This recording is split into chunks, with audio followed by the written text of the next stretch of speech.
Thanks, Sophie. Welcome to the Late Look North.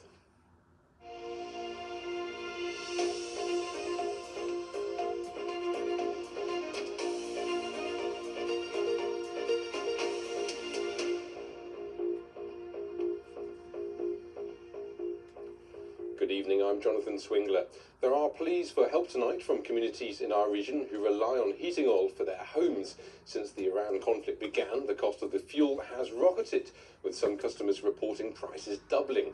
Around 1 in 3 homes in Cumbria and Northumberland rely on using oil or LPG for heating, while in County Durham it's around 1 in 5. Mark Denton reports. Bellingham is a community where just under half of homes are heated by oil, but prices have rocketed since the start of the Iran war. The government promised £53 million of support for families across the country struggling to pay their oil heating bills. We need some sort of help. There isn't any infrastructure in for anything else out here, so we have no choice but to pay the price.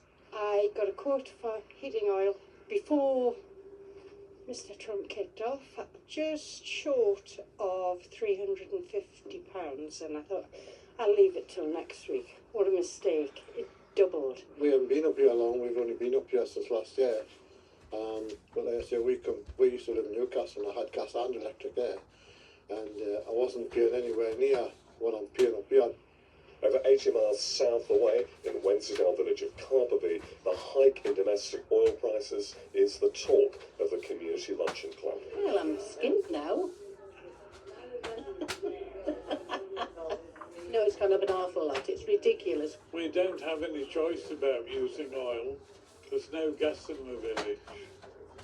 So it's oil or freeze. The government also said it could take legal action against oil companies who jack up prices unfairly. The North East Mayor says the Iran crisis has highlighted a heating oil market needing urgent regulation. Whilst I am really glad to see government put a package of measures in place to listen to people like us in the North East who are affected by this and to do something about it, we need long-term solutions to this market.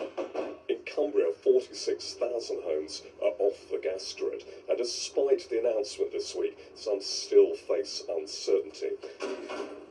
Dave, who lives near Brampton, relies on heating oil. He's put an order in for more, but has no idea how much it'll cost. When I ordered it, they weren't able to give me a price. We have to have it anyway, so I'm just waiting for the bill.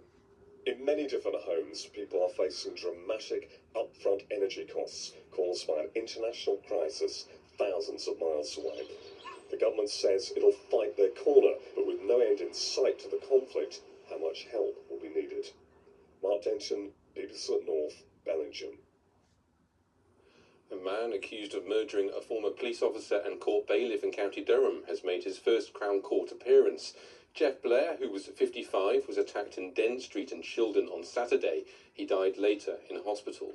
Robert Davies, who's 49 and lives in Dent Street, appeared via video link at Teesside Crown Court. He was remanded to appear at Leeds Crown Court next month. A 12-year-old boy was taken to hospital with life-threatening injuries after being knocked off an e-scooter in Newcastle. The accident happened yesterday evening in Ersdon Close. The boy was struck by a car on the junction with West Denton Way. The driver, a 48-year-old man, stopped at the scene and was arrested on suspicion of causing serious injury by careless driving. He's been released under investigation. Transport bosses on Teesside hope a traffic system powered by artificial intelligence can ease congestion across the Tees Valley. It creates a virtual replica of the road network called a digital twin. It can forecast where problems might arise. We're told a pilot project that used the system reduced delays and helped buses travel around faster. A lady asked me, said, how far are we away from somebody actually saying what method of transport should I be using in an hour's time? Actually, we're more or less there. It's just you need to be putting that data into something form of app that allows people to actually make those informed decisions. Well, meanwhile, on Tyneside, work's progressing ahead of the planned demolition of the Gateshead flyover. Heavy-duty steel props are being brought in to support the weight of the concrete while the demolition machines get to work. It's been more than a year now since the ageing flyover was closed on safety grounds. The athletics track in South Tyneside, which launched the career of Olympic runner Steve Cram, has been named in his honour.